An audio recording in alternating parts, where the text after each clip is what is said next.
Brought to you by V-Guard. मैंने टोंक में लोगों से बातचीत की। टोंक में लोग सवाल पूछ रहे हैं कि भाई वो कह रहे हैं कि इस बार सचिन पायलट तो चुनाव नहीं लड़ रहे।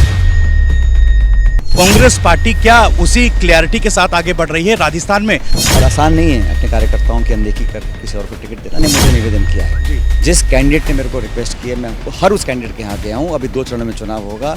मैं प्रदेश के बाहर भी प्रचार कर रहा हूँ और जहाँ मुझे पार्टी आदेश कर रही है, जहाँ मुझे कैंडिडेट्स बुला रहे हैं, वहाँ जा रहा हूँ और जाऊँगा भी। जी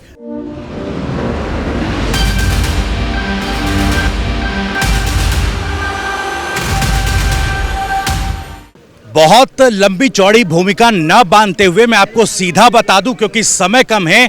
TV9 राजस्थान की लोकसभा चुनावी कवरेज के बीच हमारे साथ सचिन पायलट जी हैं और टोंक लोकसभा के प्रत्याशी हरिचंद जी मीणा भी हमारे साथ हैं। हम जल्दी से बात करेंगे क्योंकि चुनावी सभाओं में व्यस्त हैं और समय बहुत कम है। सचिन जी बहुत बहुत स्वागत सबसे पहले तो। और ये मुझे बताइएगा कि बीजेपी 400 पार का नारा इस बार लगा रही है।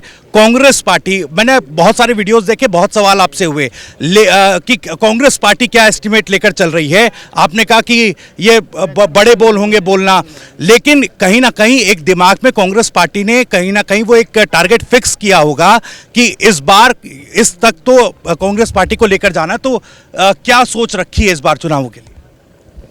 आपने खुद ही अपने लंबे सवाल में बात का जवाब दे दिया कि बड़े बोल हैं, जो दावे कर रहे हैं वो वास्तविकता से परे हैं। राजस्थान के अंदर 25 सीटें हैं और कांग्रेस पार्टी बीजेपी से ज़्यादा सीट जीतेगी, अच्छे बहुमत से जीतेंगे। पूरे प्रदेश देश में बदलाव की सुगबुगाहट है, लोग परिवर्तन चाहते हैं। 10 साल के सरकार से लोग ऊब चुके हैं और परफॉर्मेंस के आधार पे 10 साल की रिपोर्ट कार्ड के आधार पे लोग वोट डालेंगे।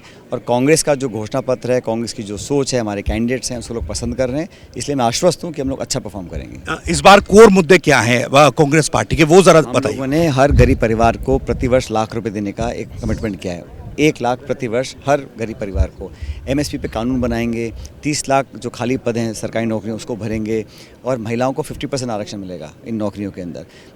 हम लोग चाहते हैं कि कृषि, नौजवान, महिला, जो वंचित वर्ग है उनको ताकत दें। भारतीय जनता पार्टी का चुनावी मुद्दा जज्बाती रहता है। मंदिर मस्जिद की बात करते हैं, हिंदू मुसलमान की बात करते हैं। हम लोग बात करते हैं निवेश की, रोज़गार की, इंफ्रास्ट्रक्चर की, चिकित्सा की। नौजवानों का जो शिक्षित हैं उनका भविष्य अंधकार में अगर दिखेगा तो देश कैसे प्रगति करेगा। और 10 साल का लंबा समय होता है। अब बीजेपी कह रही है 2047 की बात कर रहे हैं। भाई 10 साल में क्या किया उसका जवाब तो दीजिएगा। पार्लियामेंट में जवाब चलता नहीं है।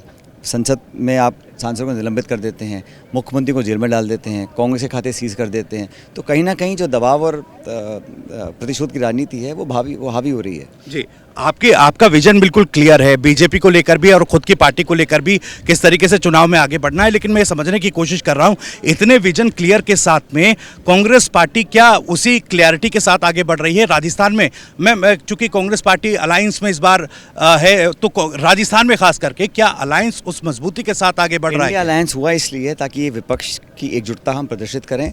हमने पहली बार राजस्थान में 3 सीटें अलायंस को दी हैं, पहली बार। और आसान नहीं है अपने कार्यकर्ताओं की अनदेखी कर किसी और को टिकट देना, लेकिन एक लार्जर नेशनल इंटरेस्ट में हम लोगों ने किया है, उसका हमें अच्छा परिणाम मिलेगा। इंडिया अलायंस का जो वोट शेयर है वो बढ़ेगा और 4 जून को जब परिणाम आएंगे तो इंडिया अलायंस को जो रिक्वायर्ड बहुमत है उतने सांसद हमारे जीत कर आएंगे। जी, चूंकि ये सवाल मैंने इसलिए किया सर क्योंकि एक सवाल बीएपी को लेकर उठ रहा है। बीएपी से शायद वो कनेक्शन लास्ट तक नहीं बैठ पाया। अब ठीक है, बीएपी ने स्वागत किया कि वो सीट कांग्रेस पार्टी ने छोड़ा, लेकिन चित्तौड़गढ़ और उदयपुर में वो टक्कर दे रहे हैं। हम लोग उनको समर्थन दे रहे हैं। हम लोगों ने अपना ऑफिशियल सपोर्ट दिया है बीएपी को और हनुमान बेनीवाल जी की पार्टी को और CPM को। अलायंस है, ऑफिशियल अलायंस है, उस पर हम काम कर रहे हैं।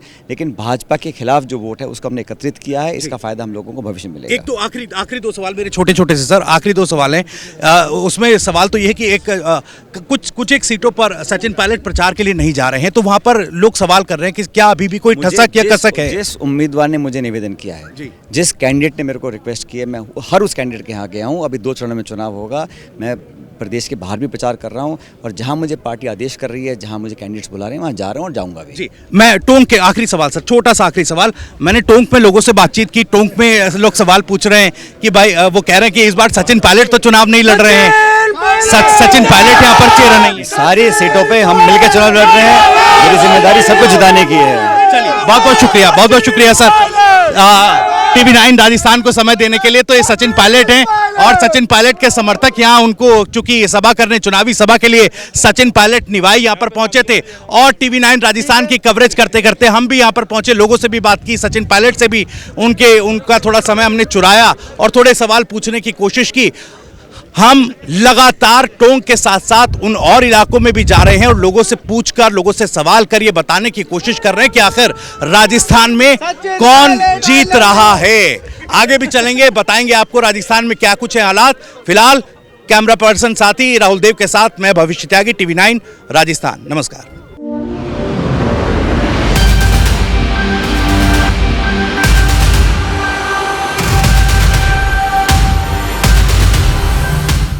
Brought to you by V-Guard.